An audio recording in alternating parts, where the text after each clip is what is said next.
Hello fellow travelers, it's your guide, Hosai Obeidy, and I'm thrilled to take you on an adventure that might surprise you. Ready for a unique journey through one of the world's greenest capitals? We often think of Moscow in terms of its grand squares and iconic architecture, but today, we're diving into a different side of this magnificent city, its sprawling, vibrant, and historically rich parklands. These are places where the pulse of Moscow life beats strong, where locals escape the urban hustle, and where every path and pond tells a story. Today we're strolling through Moscow's most beautiful parks, where leisure meets living history. From imperial estates to Soviet-era leisure grounds and cutting-edge modern designs, Moscow's parks offer an incredible tapestry of experiences. Each park we visit is a chapter in Moscow's epic tale, a place where you can feel the echoes of history while enjoying the simple pleasures of a sunny afternoon. So, lace up your walking shoes, open your mind, and get ready to explore the verdant soul of Moscow with me. Our first stop, and it's a big one, is Gorky Park. Officially known as the Gorky Central Park of Culture and Leisure, this place is an absolute institution in Moscow. Established back in 1928, it was envisioned as the Soviet Union's very first culture park, a place where the working class could come to relax, learn, and engage in wholesome activities.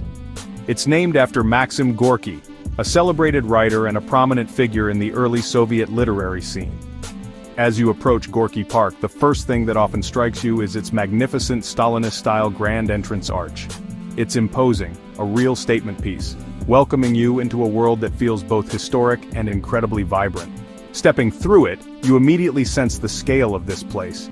It stretches along the Moskva River, offering beautiful waterside views and a refreshing breeze, especially welcome on a warm summer day.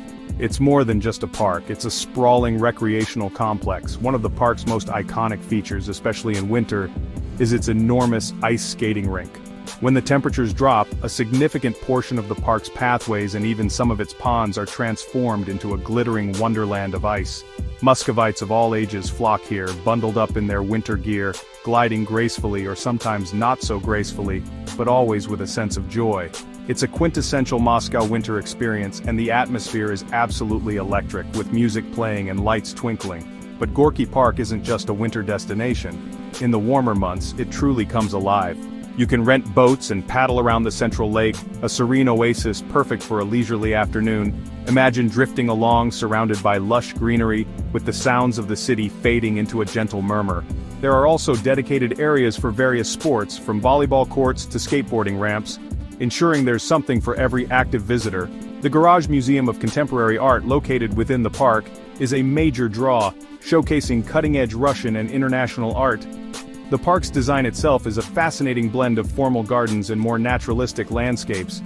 You'll find beautifully manicured flower beds, shady tree-lined avenues perfect for a contemplative stroll, and wide-open lawns where people gather for picnics or simply to soak up the sun. It's a place where you can feel the layers of history, from its Soviet origins to its modern-day chic. It has undergone significant renovations in recent years, making it even more user-friendly and attractive. Think about the generations of Muscovites who have come here. Couples on first dates, families enjoying a weekend outing, friends meeting up after work. It's a backdrop to countless personal stories, a shared public space that holds a special place in the city's collective memory. So, when you visit Moscow, make sure Gorky Park is high on your list.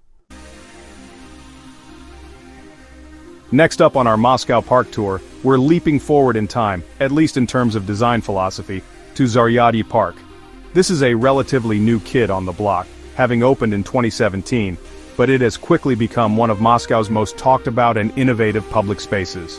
What makes Zaryadye particularly fascinating is its location, right in the heart of historic Moscow, literally a stone's throw from Red Square and the Kremlin, built on the site of the former Hotel Rossiya. The decision to transform this prime piece of real estate, once occupied by a colossal Soviet-era hotel, into a public park was a bold one, and the result is nothing short of spectacular. Zaryadye isn't your traditional park with neat flower beds and straight paths.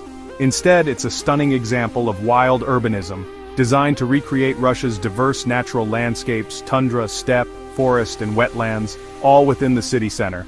It's an ambitious concept, beautifully executed. One of the absolute must-see features, and probably the most photographed spot in Zaryadye, is the floating bridge. This V-shaped cantilevered walkway extends out over the Moskva River, offering breathtaking panoramic views of the Kremlin, St. Basil's Cathedral, and the surrounding cityscape. Walking out onto it feels like you're suspended in midair, with the river flowing beneath your feet. It's an engineering marvel and provides a truly unique perspective on some of Moscow's most iconic landmarks. But Zaryadye is much more than just the bridge. It's a fusion of cutting-edge technology, carefully curated nature, and avant-garde architecture.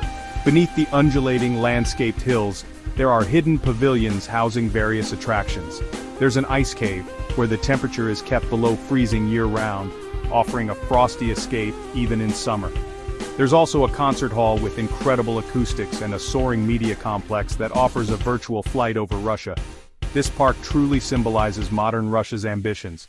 It showcases a commitment to innovative design, a desire to create world-class public spaces, and a nod to both the country's natural heritage and its technological prowess. It's a statement piece, a park designed not just for leisure but also for education and inspiration. You can wander through the different landscape zones and feel like you've traveled across Russia in a matter of hours. The architectural elements are seamlessly integrated into the landscape. The way the paths meander and the terrain rises and falls encourages exploration. You're constantly discovering new vistas, new plant species, and new architectural details. It's a park that invites curiosity and rewards it generously. Don't miss it. Now, let's journey south from the city center to a place that feels like stepping into a fairy-tale Tsaritsino park. This vast estate, with its magnificent palace complex, was originally founded in 1775 by none other than Catherine the Great. She envisioned it as her grand country retreat, a place of splendor and imperial leisure. However, as fate would have it, the palace remained largely unfinished during her lifetime, leading to its somewhat melancholic nickname, Catherine the Great's unfinished masterpiece. But don't let the unfinished part fool you. What stands today at Tsaritsino is breathtaking. The architectural style is a stunning example of Neo-Gothic, or sometimes called Russian Gothic, a rather romantic and whimsical interpretation of medieval European styles. Think turrets, pointed arches, and intricate brickwork, all on a grand imperial scale. The Grand Palace, with its striking red brick and white stone details, is the centerpiece, and it's truly a sight to behold, especially when reflected in the waters of the surrounding ponds. The history of Tsaritsino is as dramatic as its architecture.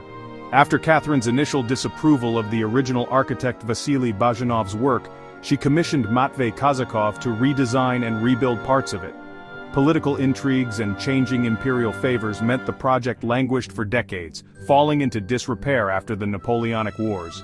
It wasn't until the late 20th and early 21st centuries that a massive restoration project brought the palace and park back to their intended glory, and in some cases completed them according to the historical plans. Today, Tsaritsino is more than just a historical site. It's a vibrant museum reserve and a beloved park. The palace complex now houses extensive museum collections, showcasing Russian art and history from the 18th and 19th centuries. You can wander through opulent halls, admire period furnishings, and learn about the fascinating story of Catherine the Great and her ambitious vision for this estate. Beyond the palace, the park itself is a masterpiece of landscape design. You'll find formal French-style geometric alleys with meticulously clipped hedges and symmetrical layouts, leading to charming gazebos and pavilions. These contrast beautifully with more naturalistic English-style landscaped areas, featuring rolling lawns, picturesque groves of trees, and serene ponds connected by ornate bridges. It's a park that invites leisurely exploration, with new discoveries around every corner. The sheer scale of Tsaritsino is impressive. You can spend hours here, wandering the paths, admiring the singing fountains that dance to music, or simply finding a quiet bench to soak in the atmosphere. So, if you're looking for a park that combines stunning architecture, beautiful gardens, and a rich historical narrative, Tsaritsino is an absolute must. Our next stop takes us right to the very heart of Moscow, to a park that lies in the shadow of the mighty Kremlin walls, Alexander Garden. This isn't just any park, it's a place steeped in history, a symbol of Russian resilience, and one of Moscow's oldest public green spaces.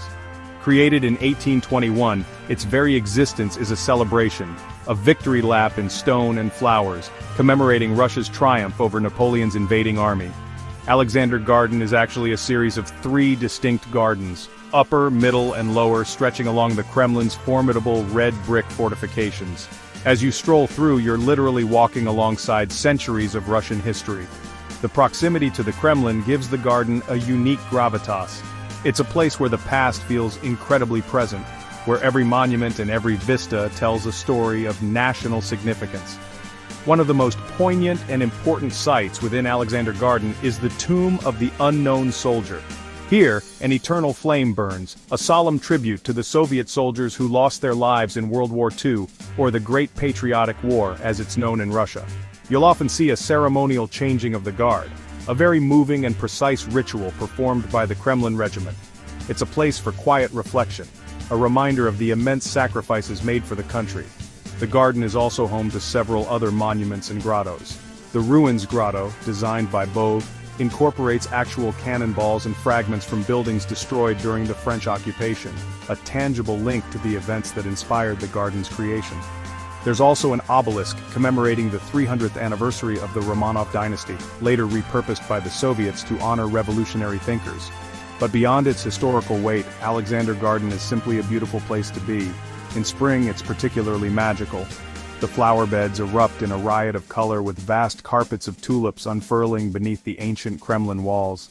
The contrast between the vibrant, delicate flowers and the stern, imposing fortress is incredibly striking. It's a photographer's dream, and a favorite spot for Muscovites to welcome the arrival of warmer weather.